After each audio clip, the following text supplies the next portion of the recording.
Yeah, this one, what I never forgot. I remember my mom was pregnant with my brother, and he came home like any other normal night, high on crack, trying to get in, and kicking the door in. And I think I don't remember if she opened it or he kicked it in, and he just started beating her, kicking her while she was pregnant, like big belly, kicking her in her stomach, kicking her, and I'm begging him like, please stop, stop, please, And I think for me that was a defining moment in my life, seeing her get beat up that way.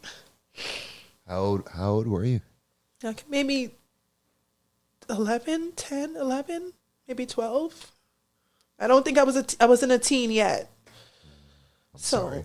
yeah. So how does he get deported? Going to jail consistently. And I think, and all his jail stints were because of crack.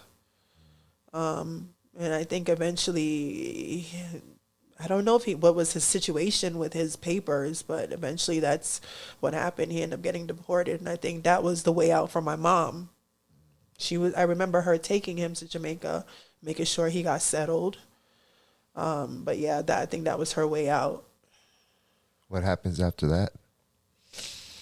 It was just us for a while, but I was still Cinderella, taking care of the kids. She was working as a home health aide, so weekends sometimes she wasn't home.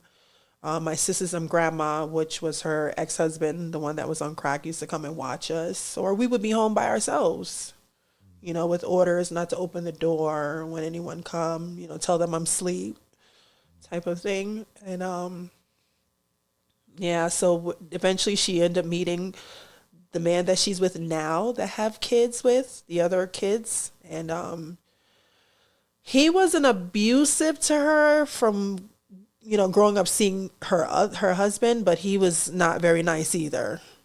I think my mom just went through just toxic people, and I just remember seeing that, and I hated that about her.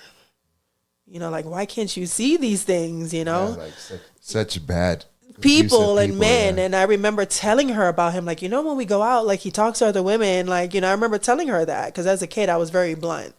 I always spoke up. If I saw something, I would say something. So but she ignored it.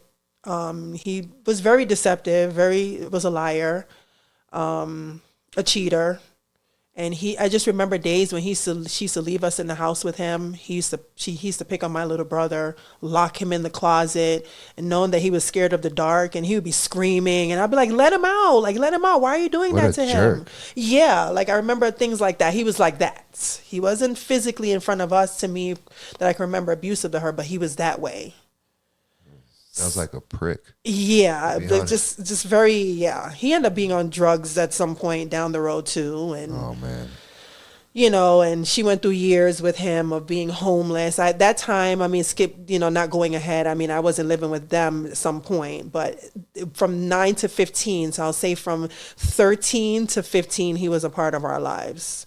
And what led me to not live with her anymore, he, one day I came home from school, I think I was a little late, and he slapped me in my face. Like, we got into it and he slapped me.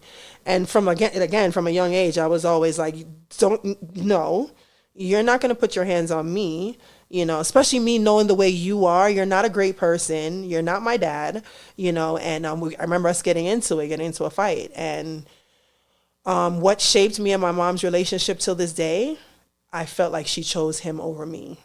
She told me to go live with my aunt since me and him weren't getting along. And I'll never forget her words. I'm going to move because, things are not going that great. And when I move, I'm going to come back and get you. And she never did. That's what I was gonna say. You went and lived with your aunt after this, right? And I never went back to live with my mom till this And day. just bouncing around after that. From on house, grandma. And yeah, never went back to live with her. And And she stayed with him all these years later. And all this bouncing around is affecting your school. Yeah.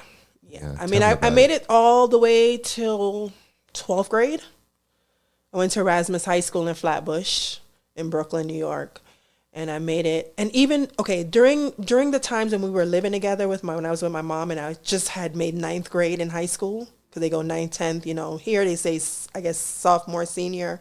So as a freshman, when she was with this new guy, he used to sell weed, and he used to do it right in the home with us. And we all used to sit, and she used to make us all do. You count, you bag, you staple,